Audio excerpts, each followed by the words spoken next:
Hey, Maddie, can you hear me? Hey, yeah, I can. Can you hear me? Okay, yeah, I'm just gonna turn my camera on real quick. Okay, me too. I was nervous. I look No, you're horrible. fine. I figured that it was only gonna be like one person in here, so. Well, we had women studies together, didn't we? Oh my God, wait, we did, and we had what's it called? Com theory, I think. Yeah, Yep, that was the yeah. one. I feel like okay. Also, before it's just me and you, yeah. So we need Yeah. Molly and Morgan, I think, and then Trevor And never responded Trevor. to my email, so I don't Thank know. you, Trevor. So I couldn't see I tried to confirm to you that I got the Zoom thing and everything, but Oh yeah. I couldn't see other people's responses to you. Like I could only see So my response to you. when I think you replied to all, and then the other two just did it like individually. So I Okay, think they okay. sent That's it why. just to me, yeah. Because I was looking and I was Okay. like, oh, the other kids aren't gonna know like if they got the Zoom link or not. But when I sent it out, like it just was gray, and I was like, why isn't it sending as a hyperlink? And then I emailed That's her, weird. and she said on her end it was a hyperlink. So I was like, well, on my end, it's just gray, and I didn't want you guys to try to click on it and be like, oh, I can't go to the meeting Right. because if So yeah. So for my computer, when I checked it this morning, it was just gray, like you said. But on my Yeah, phone, it was a hyperlink. So I that's just so typed in the weird. information. The one But girl, I don't know if it was you or if it was Molly, but one of them said that they just like copied the link and pasted it into their like browser and it worked. And that's what I did because that's how I okay, tested it. So okay. I just put in the code, but that makes sense. yeah. Um, okay, wait. So I think for this, we're supposed to collaborate on our answers, right? Yeah. So I thought we Okay. were just gonna be going over the team, like the questions that I assigned everyone. But it says Yeah. on the guide instructions, and she said in an email that she also wants us to go over like our questions that we did, like, individually. So we can just Right. go over those in general, and then we'll switch to the team discussion questions. Because I think what my understanding from her D2L post is probably what you got out of it too. But she was like, I want you guys.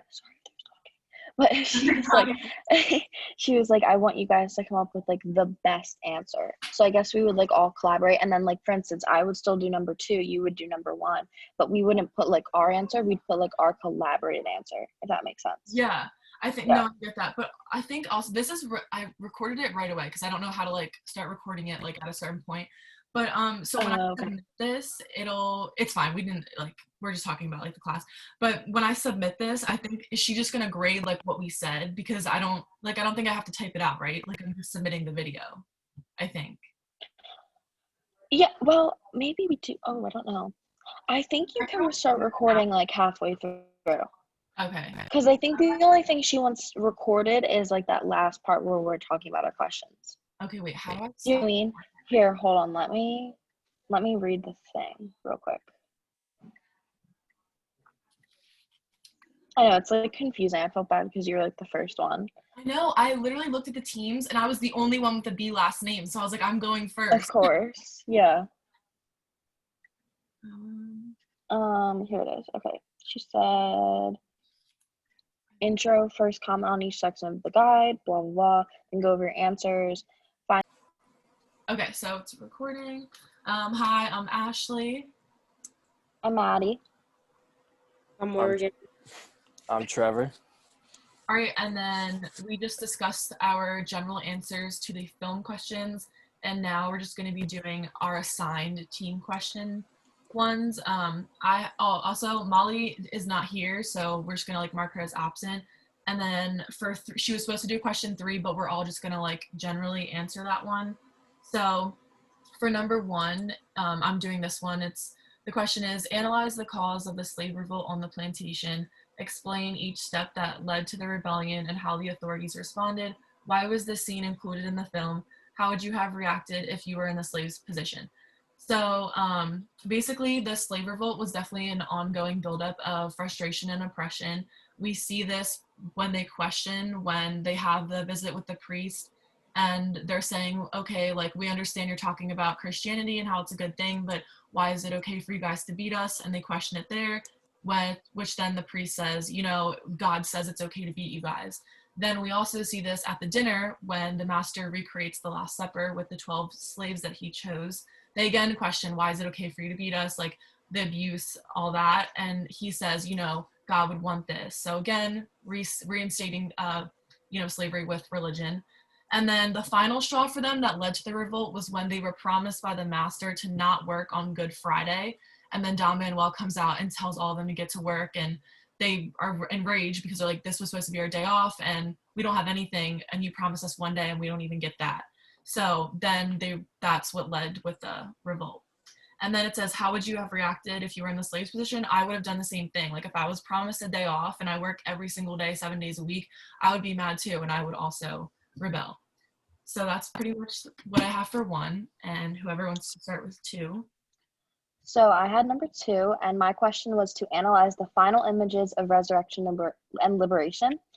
Why do you think Ali chose to end this way, and what is the impact on the spectator and on the final message of the film?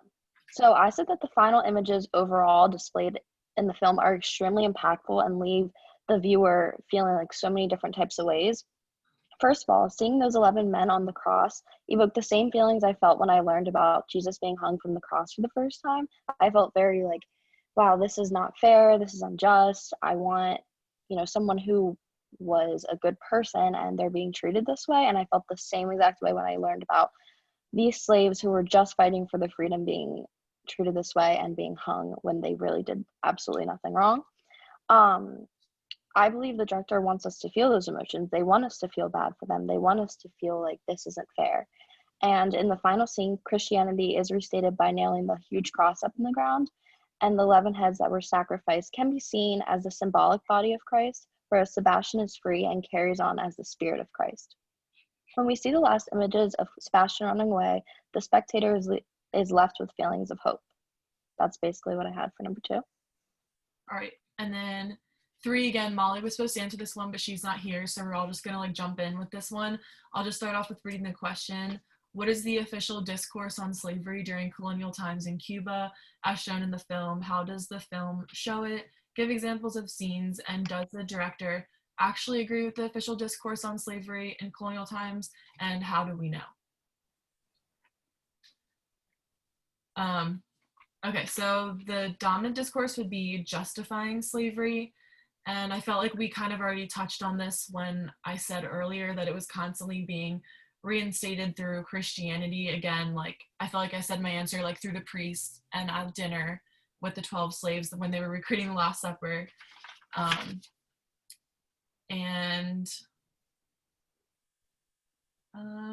Yeah, and then at the end, I think we said that the director would disagree because he chose to end the film with Sebastian being free. So obviously he's disagreeing with justifying slavery. So he's going against the dominant discourse. I also think that he didn't sugarcoat anything in terms of how the slaves are being treated, and the scenes were very raw. And I think in a lot of films about slavery, you don't see just how terrible it was, but in this film, I felt like nothing was held back, and I think he did that to show how horribly slaves were treated. And like I said in my answer, that we should feel bad for them. So I felt like the film was trying to get more of their perspective and show that in the film, in the dinner scene, you could see that they were real people and they had stories and feelings and emotions. So it built up that connection before we saw the ending. So I had question number 4, and this was slavery. How do we know? And give examples of character counter discourse. Does the director support the counter discourse, and how do we know? So the counter discourse of this film regarding slavery is obviously the slave/Afrocentric point of view. We know this because throughout the film, the slaves were being told that they needed to be happy and complacent being slaves. For example, when the Count told the story at the dinner that he set up about the St. Francis, about how you need to be happy while struggling, and then you'll be in heaven and have complete happiness and be in paradise. So this emphasizes that the Eurocentric, or the slave masters and everyone's point of view, is dominant throughout the story in this movie, and the slave owners are portrayed as being the dominant characters in the film, beating and killing slaves who disobey them or don't do what they're told. So the director, I feel, supports the counter discourse. The one example that proves this is at the end of the film. Sebastian is seen running away from the mill with the weapon he used to kill Don Manuel. I believe this scene would not have been added to the film if the Eurocentric or slave master's point of view was supported by the director. And instead, I think like an alternate ending, such as Sebastian being brutally murdered, would have been depicted instead of like a message of freedom. I just feel like Sebastian is like a message of hope for the rest of the slaves who had to be sacrificed. Right. So number 5, to conclude and analyze the tension between Christianity and slavery as an economic system during a historical time when the administration and the elite of Cuba choose capitalism over Catholicism. Examine the relationship between religion, economy, slavery, and violence in the film by Gutierrez Alea. What is the thesis statement or the main idea of the film? And I just said briefly that in this film, the director shows religion as justification for mistreating slaves and provides religion as reasoning for them to continue working and keep the money flowing through the plantation and keeping their economy going. I also said that the film is clearly shows that the Cuban plantation owner uses religion just more as a tool to help his business than as a spiritual practice to live his life by. And that's pretty apparent throughout the entire film. All right, good. And then we're just gonna end this with what we liked best about the film. And for me personally, it was when Sebastian like got away in the end and was free. I thought that that was the best part of the film.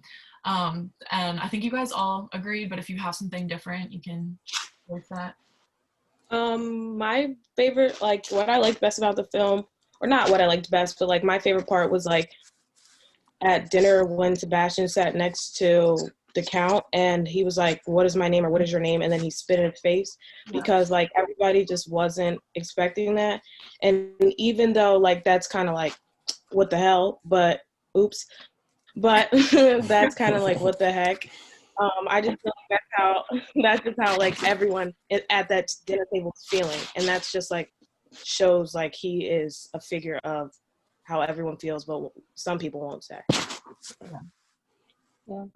I think the ending with Sebastian was like a really great ending, but I think my favorite part was during the Last Supper, just when they all kind of exchanged stories. Like Sebastian told a story.